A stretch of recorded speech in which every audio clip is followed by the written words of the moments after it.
હિન્દી વિષયમાં 9મા પાઠમાં કૈસા સુર એ પાઠમાં અભ્યાસ જે આપેલો છે એ અભ્યાસનો તમને પરિચય કરાવો એ તમારી નોટમાં લખવાનો છે। प्रश्न 1, आपके घर में पकाई जाने वाली सब्जियों की सूची बनाइए। તમારા ઘરમાં જે કોઈ શાકભાજી બનાવે છે એની यादी बनावानी है तमारे नोट में लखवानी जे शाक बनावता होय ते। प्रश्न 2, सूची में से अपनी मनपसंद सब्जियां बताइए और क्यों पसंद है इसका कारण दीजिए। तमे जे यादी बनावो छो एमां तमारी मनपसंद सब्जियों कई छे अने केम छे एनुं कारण तमारे आपवानुं छे। अहींया भिन्न शब्दों पर गोल कीजिए, जैसे पालक, गाजर, सेब, लौकी। तो ये चारों में से अलग कौन सा है, भिन्न शब्द कौन सा है? पालक, गाजर, लौकी ये सब्जी है और सेब ये फल है। वैसे ककड़ी, गाजर, बंद गोभी और केला, तो केला भिन्न है, अलग है, ये सब सब्जी है, कचुम्बर है, वैसा करने का है। और क्वेश्चन 4, प्रश्न के उत्तर दीजिए। हरे रंग की सब्जियों के नाम बताइए। कच्चे टमाटर का रंग कैसा होता है? कौन कौन सी सब्जियों का स्वाद कड़वा होता है? प्रस्तुत इकाई में कौन सी सब्जियों के नाम नहीं आए हैं? એટલે કે આ જે પાઠ આપણે ચલાવ્યો છે એમાં કઈ સબ્જીઓના નામ નથી એ તમારે લખવાના। એ 6 પ્રશ્નો છે। અહીંયા 5મા પ્રશ્નમાં ચિત્રનું વર્ણન કરવાનું છે અને એના વાક્યો તમારે નોટમાં લખવાના છે। प्रश्न 6, चित्र के आधार पर कहानी कथन कीजिए। અહીંયા આ કહાની છે, વાર્તા છે, એ તમારે ચિત્રના આધારે તમારે તમારા વાલી સાથે મળી, મિત્રો સાથે મળીને વાર્તા બનાવવાની છે આ ચિત્ર ઉપરથી। અહીંયા 2 ચિત્રો આપ્યા છે, એમાં શું ભેદ છે એ તમારે બતાવવાનો છે।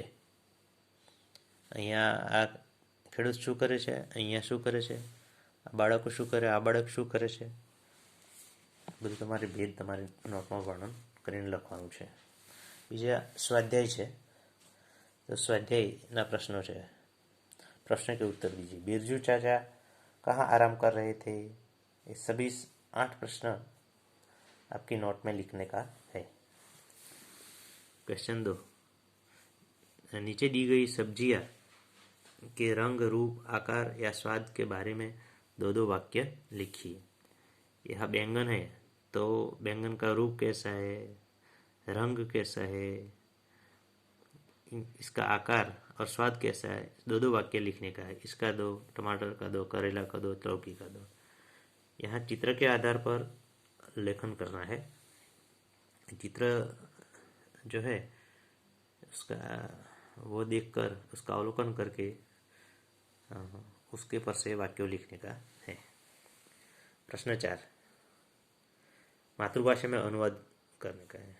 ये सभी सब्जियां मेरे बिना अधूरी है, तो बधा शाकभाजी मारा वगर अधूरा छे, गुजराती में लखवानुं छे। गाजर से हलवा बनता है, तो गाजर मांथी हलवो बने छे, वैसा 5 देखिए, पता कीजिए और लिखिए। जब तुम इस इकाई को पढ़ रहे हो उस समय खेतों में कौन कौन सी सब्जियां होगी? અત્યારે ખેતરમાં કઈ કઈ સબ્જીઓ હોય છે એ તમારે લખવાનું છે। इनमें से कौन सी सब्जी होगी? बेल पर, पौधे पर, जमीन के नीचे, ये सभी यहाँ लिखने का है, आपकी नोट में लिखने का है। यहाँ शब्दों का उदाहरण के अनुसार वाक्य प्रयोग करना है। प्रशंसा, तो प्रशंसा यानी इसका विरोधी शब्द निंदा। अच्छे कार्य करने वालों को की प्रशंसा होती है, बुरे कार्य करने वालों की निंदा होती है। वैसा अधूरा तो पूरा, अधूरा काम हमें आनंद नहीं देता है, ऐसा पूरा कार्य करने से हमें मन को आनंद मिलता है। वाक्य में प्रयोग करना है। जैसे पसंद, तो इसका विरोधी नापसंद, भलाई बुराई, शांत अशांत, इसका वाक्य प्रयोग करना है। इसका वाक्य प्रयोग करना है। 7 सुगंध, उदाहरण है सुगंध तो सुवास, फूलों की सुगंध सबको अच्छी लगती है। ये शब्द है, इसका नीचे में वाक्य बनाया है। फूलों की सुवास सबको अच्छी लगती है। वाक्य एक ही है, लेकिन यहाँ सुगंध लिखा है, यहाँ सुवास लिखा है, यानी कि समानार्थी शब्द लिखने का है। आरोग्य तो स्वास्थ्य लिखने का है। कोरोना में हमें हमारा आरोग्य की काळजी लेनी है। कोरोना की बीमारी में हमारा स्वास्थ्य अच्छा रखना चाहिए। वैसा अब मन भावन सरताज बहुत, इसका समानार्थी शब्द लिखकर वाक्य में प्रयोग करना है। अस्तु।